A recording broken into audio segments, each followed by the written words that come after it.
Hello, bienvenidos and welcome to Mija on the Mic, where Mija, interviews daughters and immigrants who are making moves in their industries around the world. Today, I'm so excited to invite Kim Gerlach, a scent practitioner and breath worker. Her olfactive work is focused on the cultivation of presence and the creation of new pathways for our bodies and minds to flow and heal. Through her work, she addresses the topics of finding intuition and inner guidance, multiculturalism, and the power of breath. I'm super excited to learn more about this. So, thank you so much for joining me, Kim. Thank you so much for the magnificent introduction already. It's super nice. Thank you.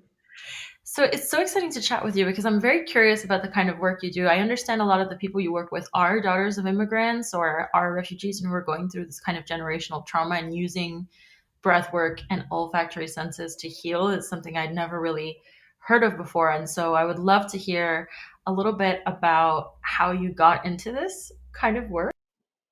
Yeah. So just to break it down for everyone who hasn't heard of olfaction, that is very common. It's smelling, your sense of smelling. So basically the things I am working with as healing modalities is smelling and breathing. Pretty simple.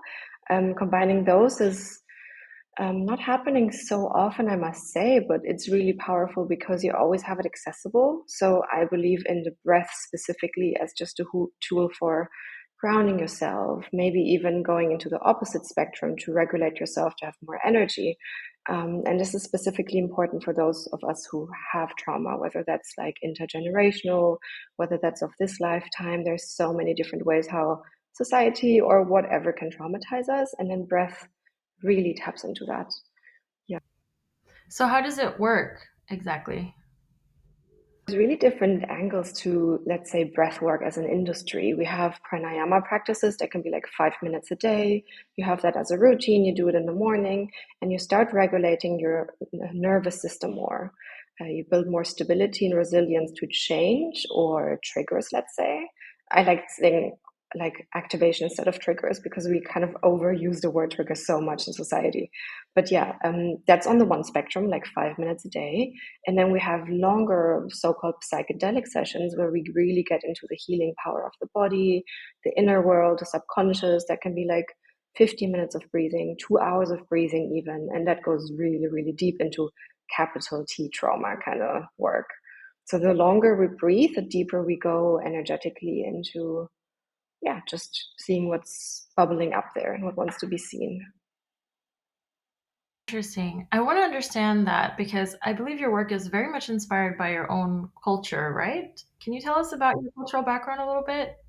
Yeah, so I'm, for everyone who's hearing this, I'm a white passing but colored woman of color. She, her pronouns, and I have Filipino ancestry. So my mom comes from the Philippines and she came to Europe or the West after her degree. Breathwork isn't really a thing that's established in the Philippines as like a discipline, but I know it's in so many different cultures. Like people usually associated with kind of India, pranayama, but there's so much more. We know people have been breathing centuries ago in Africa, in China. So it's really like this mingle of like literally all the folks around the globe have discovered breathing at some point. Hmm. So, how did that, your cultural experience and your family's identity kind of inspire you in your experience? Lot for realizing how limited capacity as the daughter of an immigrant, has in breathing. I'm realizing a lot of folks who are marginalized in our societies today, they don't breathe as freely. And this is also like almost a political topic.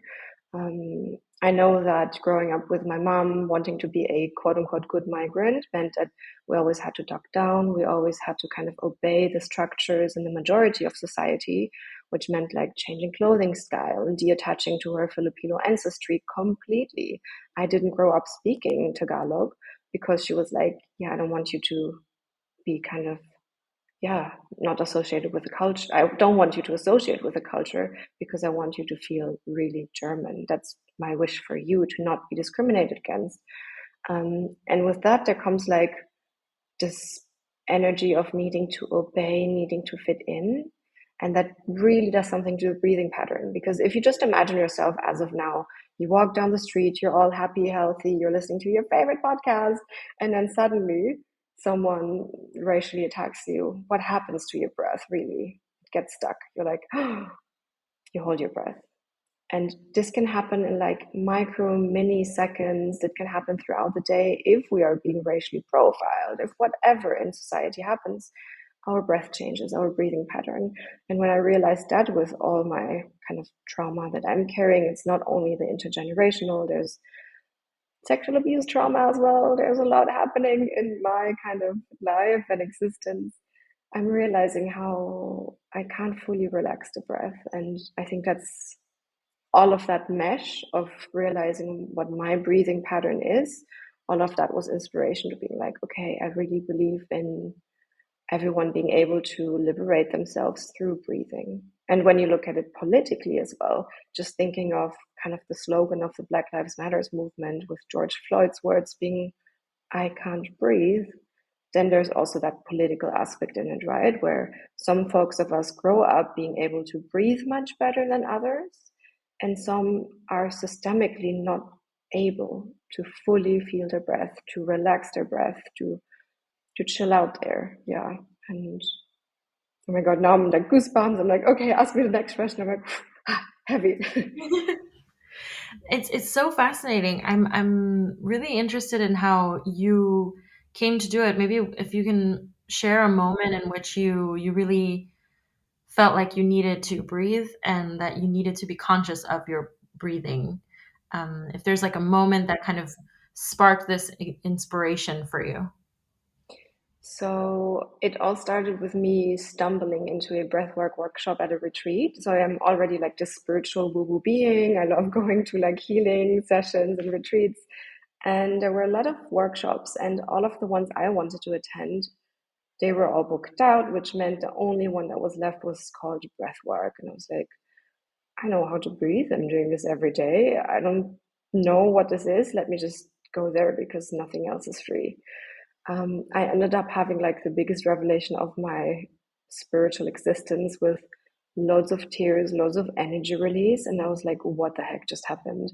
And even before the session, I could see people propping themselves up, being like grabbing tissues and like eye masks and like having this whole thing prepared and like blankets, but also being half naked. I was like, we're just breathing, right? But there's some, like, I didn't realize what can really happen when you stick to a specific breathing patterns for like 40, 50 minutes. It goes so deep into just like release, I would say.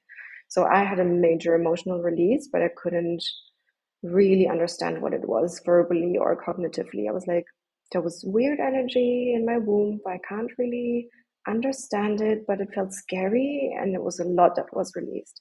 And then fast forward a couple of years, I'm finding out with my mind what that was, what that kind of like blocked energy was. And it was a sexual abuse trauma, a memory that I kind of stored in my womb. I didn't want to remember this specific moment. I just, yeah, maybe trigger warning for everyone listening for the next few minutes. It was really about a specific moment in which I have been victim of sexual abuse. And I was like, oh my God, that was showing up through breath. And the only things when that trauma came apparent, really capital T trauma, I was having panic attacks. The only things I was doing was like crying, seeing my therapist, and doing breath work because I realized everything else that I was doing, like yoga and healing modalities, journaling, none of that really helped me in this severe trauma healing phase. And that's how breath work, I always say, like, it came to me. I didn't choose to be like, oh, what do I want to be? I don't want to do yoga, I want to do breathing. But I was like, that's the only thing that's saving me and saving my ass and healing. And that's when I realized like it's so powerful. It did so much magic on me. That's why I want to share it. And opening that conversation up as well is like there's so many different facets of people seeing what the breath can do for them. It doesn't need to be the specific trauma I have, but even as we're talking about like migration, so much that can be out of your conscious, but in your subconscious. Yeah, yeah, there's so much. Have you been doing breathwork before? Have you heard of it? I'm so curious. I personally, I've been to India. I've you know experienced meditation, and I've done a little bit of that wellness, I would say, thinking. Um, I most recently went to a Kundalini yoga, Kundalini, and that's like the most experience, the most of I've had with specifically that kind of breath work. And I definitely can agree that there is something very special about having very mindful breathing. So that's why also drew me to you as a person, because I thought, this person is using that practice to really talk about this very specific thing that so many daughters of immigrants are facing, which is things that you can't really put words to, right? Like you said, it's you're not even realizing it's happening, but you have anxiety, you have this, stress that comes from having to carry the world on your shoulders, and be the pride of your family, and succeed, and not let anybody down, and you're not even realizing that you have all of this pressure on you, and that you're not fully breathing out like you should. So I'm fascinated by the work that you're doing, and I'd love to hear about your company, because part of the reason why we connected is because we're both part of a organization, Founderland, which is an organization that connects women of color entrepreneurs around Europe. um, and so I would love to hear how you started your company and how you're doing your business around this, because you're truly bringing a product that people don't necessarily understand. And I'm sure you have, frustrations with that, right? How did it start, and what have been some of the challenges that you faced in doing pedagogy around this kind of experience?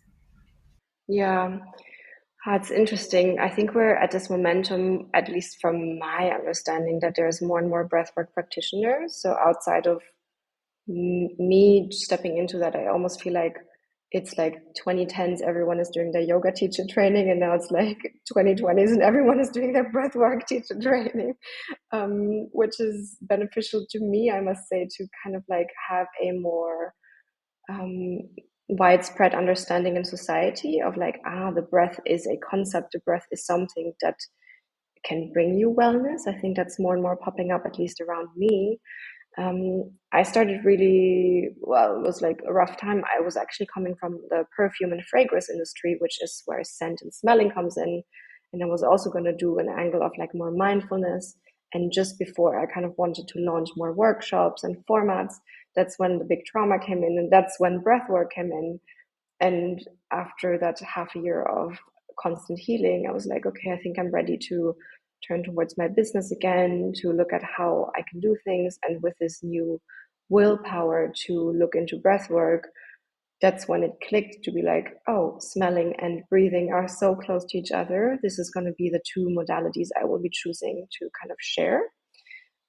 As of now, it's very much based in, like, you can imagine workshops or like 60-minute sessions. I'm doing a lot with different NGOs based here in Berlin, where I'm also talking about the more political aspect. So it can be everything from very experiential, like you can imagine it as a yoga class, but also something more educational, where I tell you about your nervous system. I tell you about, yeah, the political aspect, how activists have been breathing in the past. Like, it takes a lot of different angles, but specifically, I would say more and more for marginalized communities.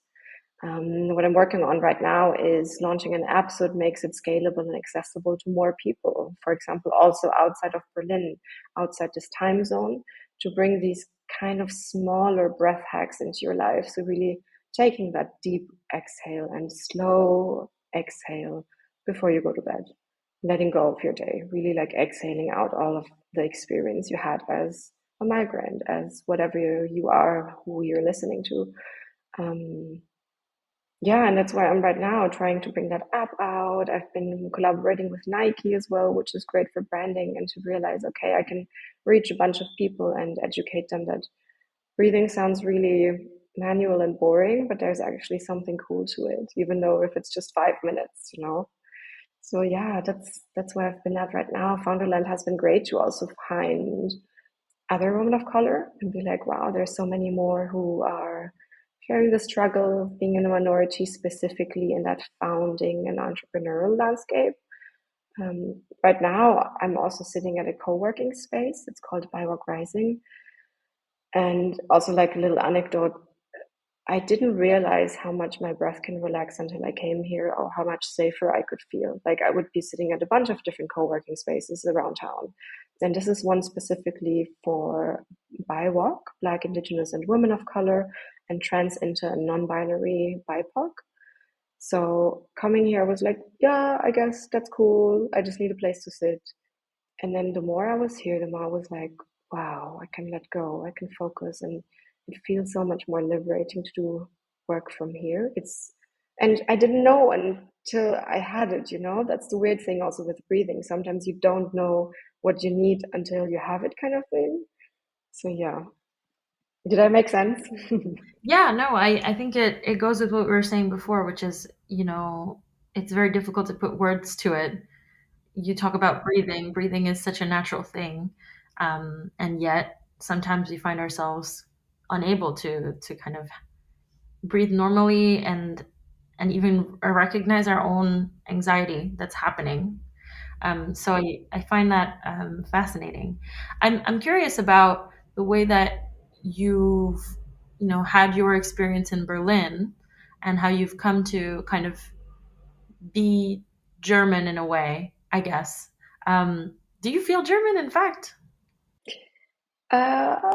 Sometimes more, sometimes less. Right now, less than back in the days. I grew up between Germany, the US, and then moved to Sweden for studies.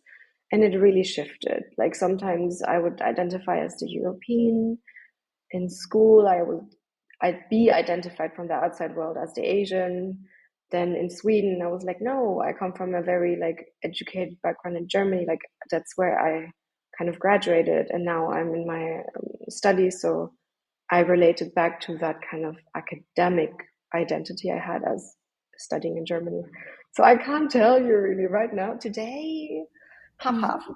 I always say I'm a halfie. Have what? Half Filipina, Filipinx, Filipina, and half German.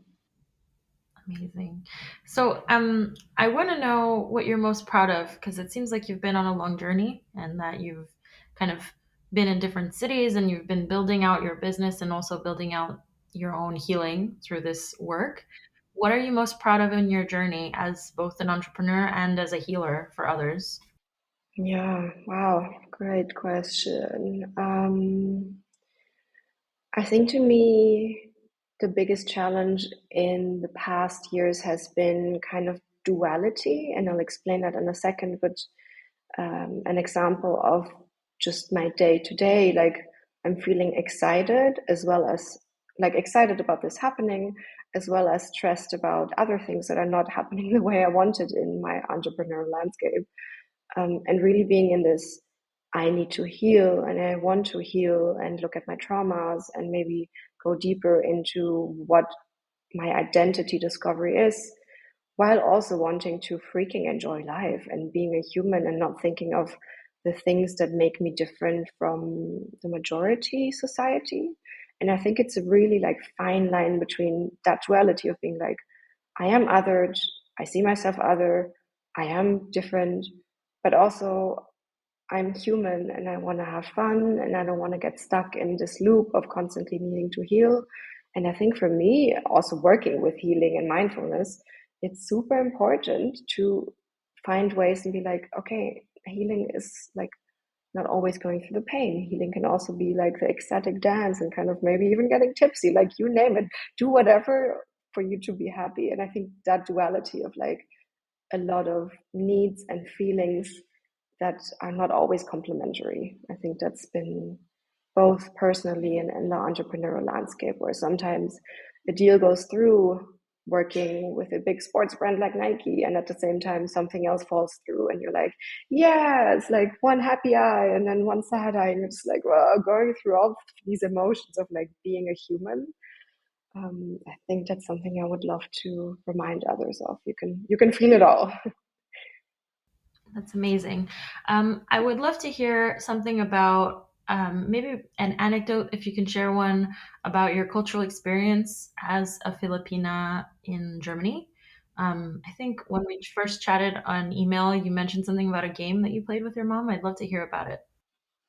Yeah, it's so cool. So, To me, just the way I would identify with different things, I would also identify with the Filipino culture more after my parents divorced, because my mom full blown went into, okay, this is who I am. I'm going to go back to the roots kind of thing.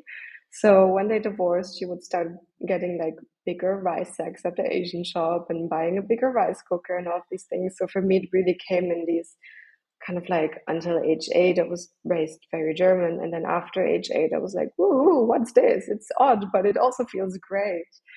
Um, the most vivid memory is definitely of Filipino gatherings, since it's such a strong community bond, even abroad. I think especially diaspora is like trying to bring that culture aliveness through meetups. So that's like literally just like in some industrial center outskirts of any bigger town, we would just like rent a massive hall and then everyone brings potluck and we have like a whole buffet of Filipino food, a lot of food, kids dancing, like doing different shows. And I think that's a very like vivid memory. Obviously, doing work with smell, a lot of my memory is related to Filipino food as well, where I do remember the visits in the Philippines or what my mom would cook when I was young.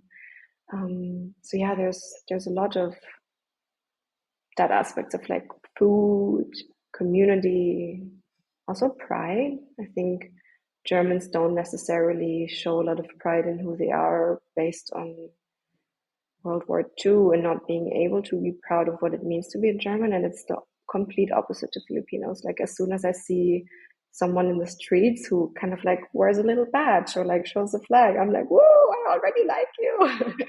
So it's strong, community is strong. Yeah. Yeah. I think that's what it means to me to be proud Filipina abroad. And the game that you played with your mom, what was that? I can't remember. What did I say? Which I remember game? in the email it was like something about how she was teaching you some Tagalog with the game or something like this. Can't remember. Together with a game. I'm like, the only thing I can remember as of now is karaoke.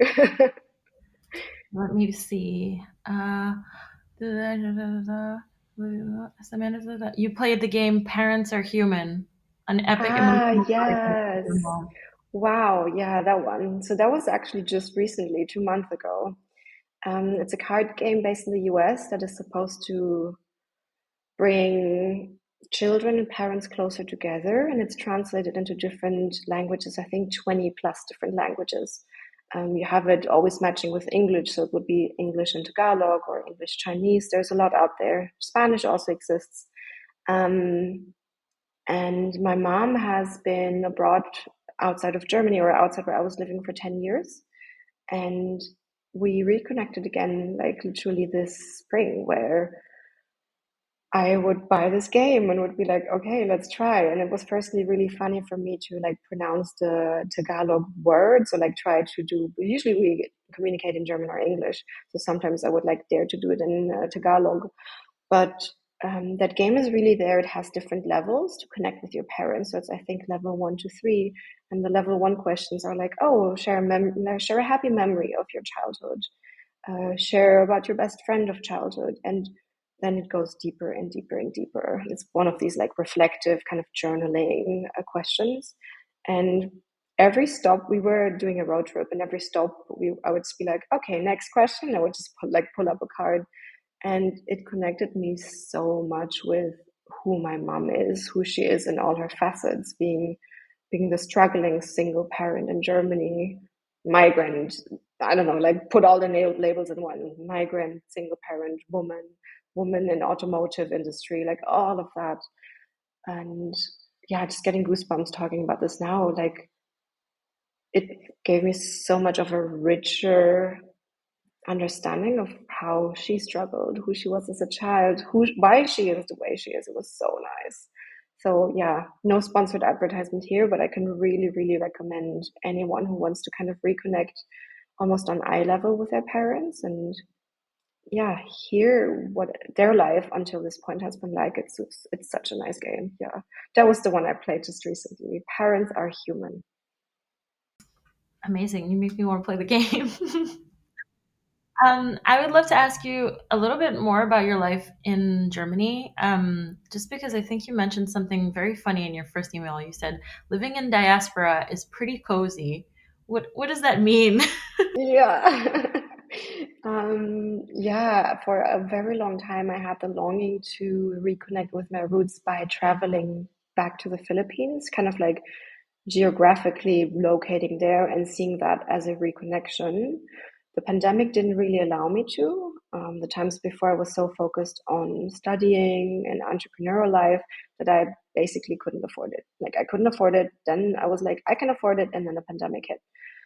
So all of that didn't really allow me to go back. And um, that's when the magic of the universe made it come my way. It was really funny. Like, through my current partner, I found someone who's also like half German, half Filipino, socialized in a very similar pattern as I was. And then through that, suddenly I'm joining this like WhatsApp group of like Filipinx in Berlin. And I'm like, woo!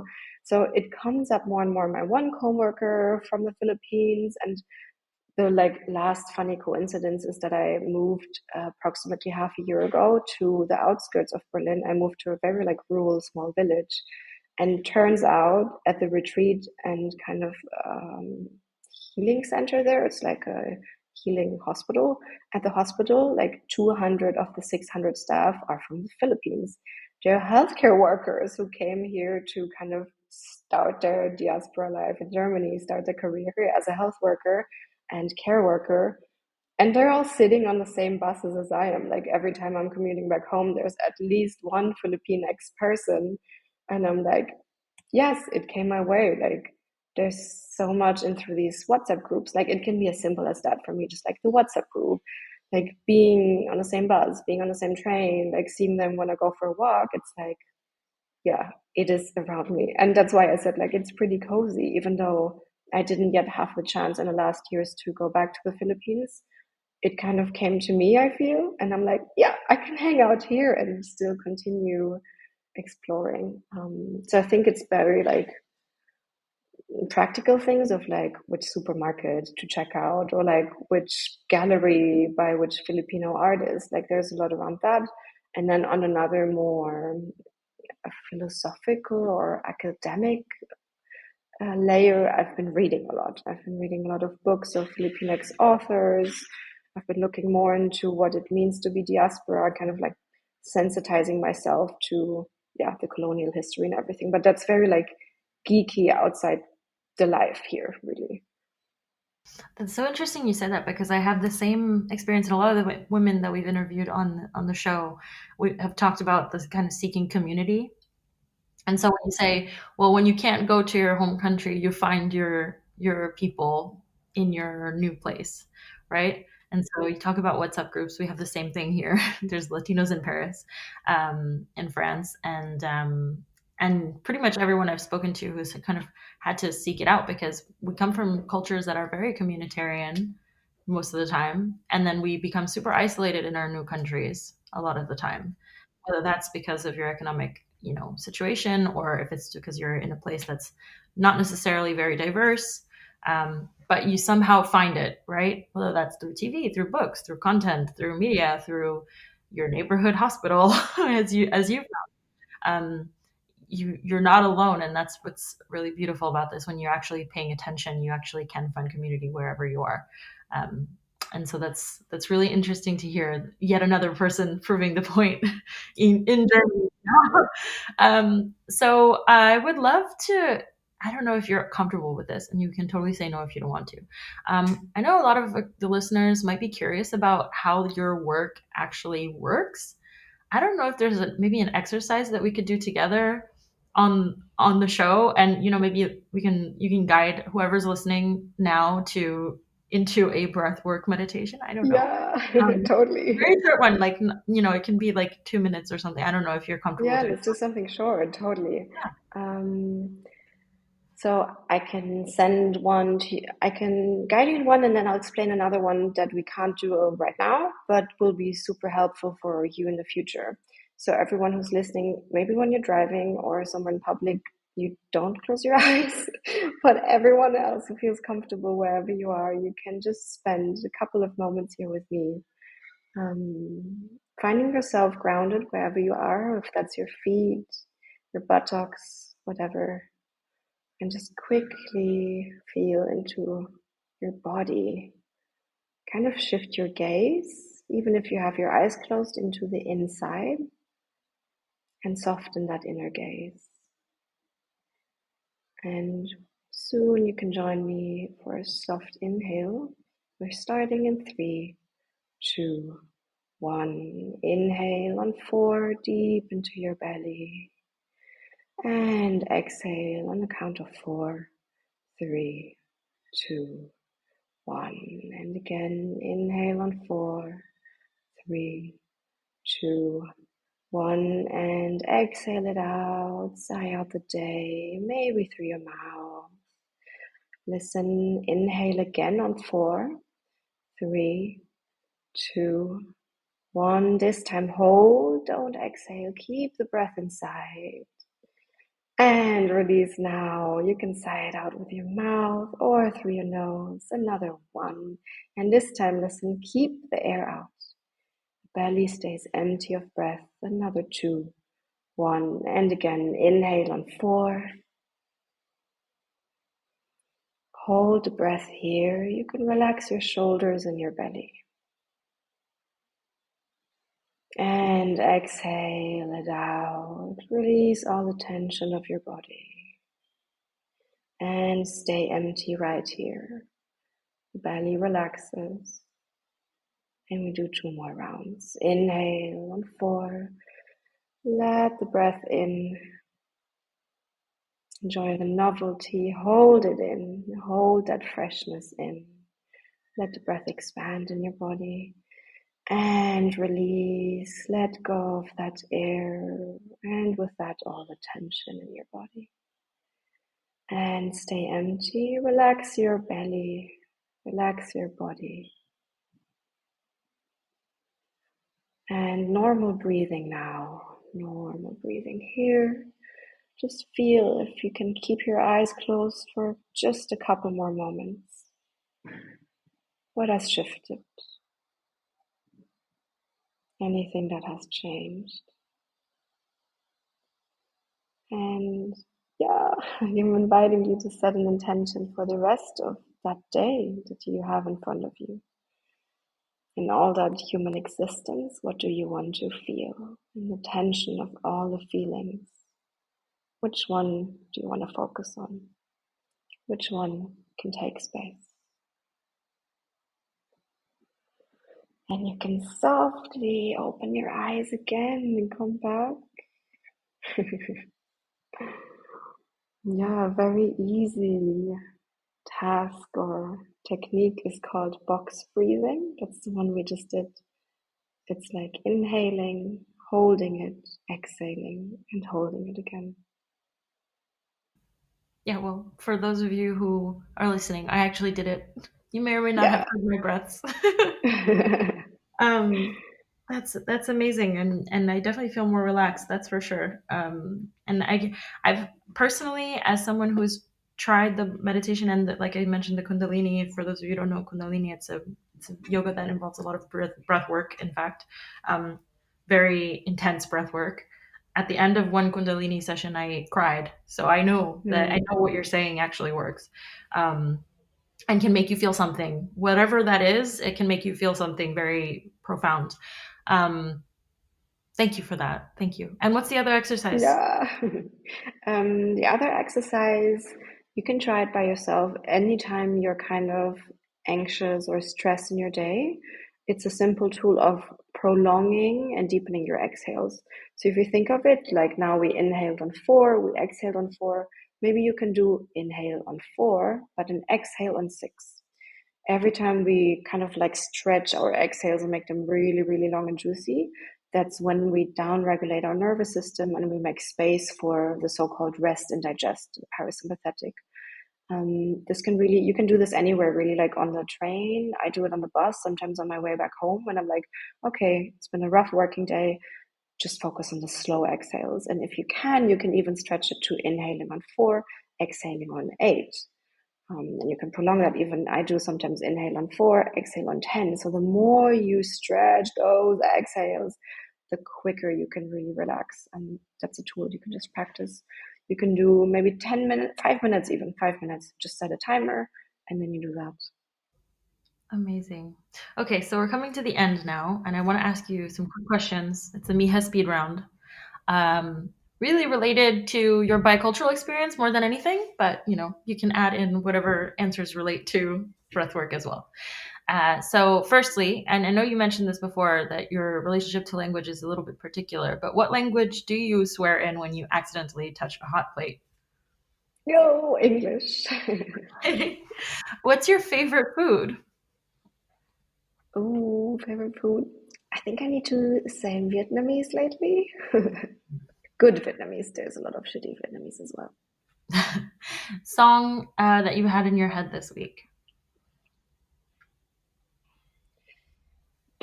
Oh my God. I have so many songs on my playlist. There's none coming up right now. I'm completely blanking. Let me. Actually, 2 weeks ago, I listened to old Beyonce bangers, and one of them was Love on Top. Is it that title? Yeah. Yep, love Yeah.